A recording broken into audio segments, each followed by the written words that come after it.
What started as an innocent trip to the casino to continue his night out spiraled into an all-consuming addiction for Scott Thomas.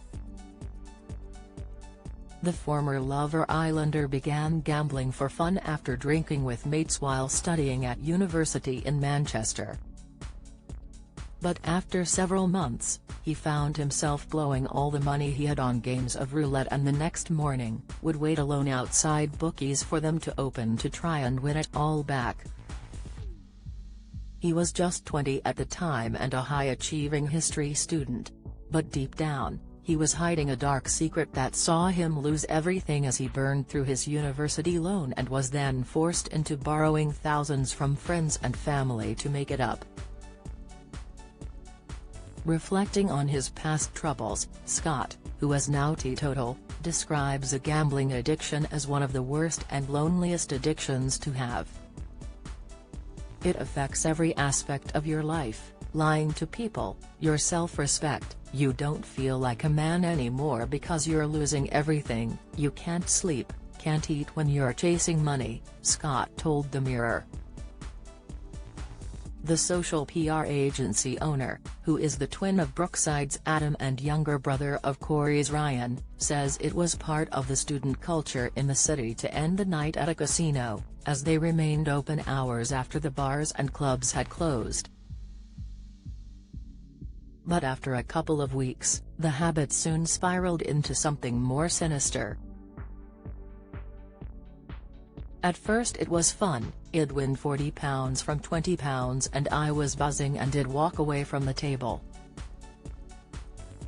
And then I remember this defining moment, I remember it like it was yesterday. I won £1,000 from £20 and from that moment onwards, I just got addicted to that big hit. I wouldn't ever walk away with anything less than a big win, the 35-year-old reflected.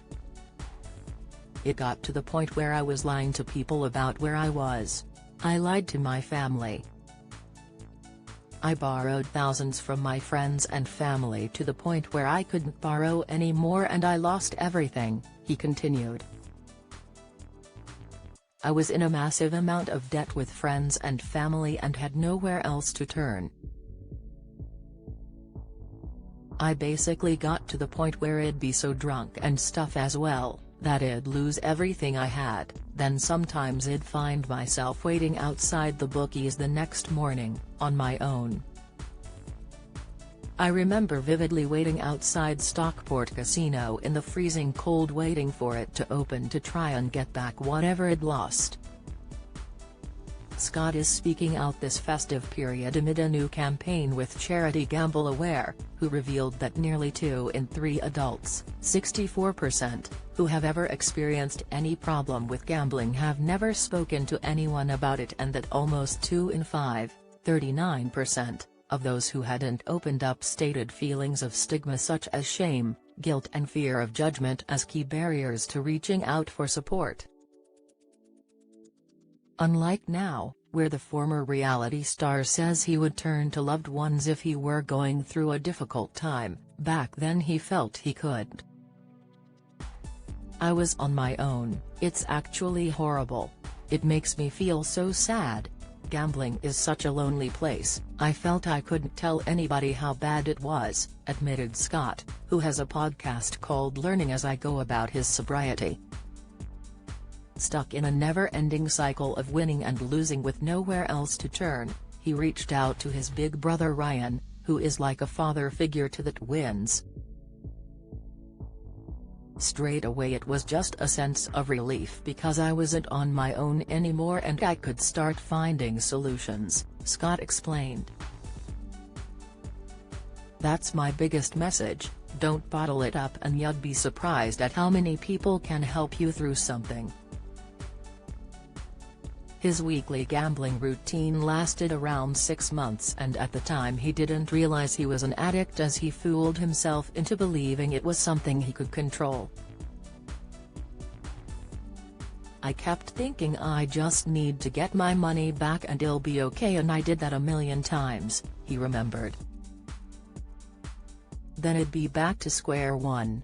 I didn't have the self-awareness back then to realize it was a problem, having that self-awareness to realize it's becoming out of control. I don't think I got to that until it was too late. Ryan showed him some tough love and had him barred from the local casinos.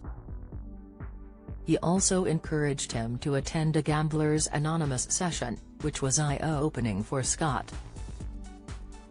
He felt grateful in a sense that it had taken hold of him as a student without much responsibility, as he heard devastating stories from those who had run their businesses into the ground and torn apart their families over their addiction and were having to remortgage homes. I got so much out of it, hearing everyone's stories, he said. It was a release to let it out there. Now, Scott doesn't put himself in a situation that could lead to placing a bet, but raises how with today's technology, a gambling addiction is only a click of a button away and could take hold of anyone. It's not your stereotypical old guy at the bookies wasting money on horses, it could be anyone. It can affect anyone. No one should feel less of a person for going through this. Sometimes things just get hold of you. You have to ask yourself, are you doing this for fun or has it taken hold of you? It can be a very lonely secret, but the more we talk about it, the more we can break down the stigma. Scott Thomas is supporting the launch of the latest Gamble Aware campaign to encourage those who may be experiencing gambling harms to open up about gambling. For free and confidential advice, tools and support, search Gamble Aware or contact the National Gambling Helpline, available 24/7, on 0808 8020 133.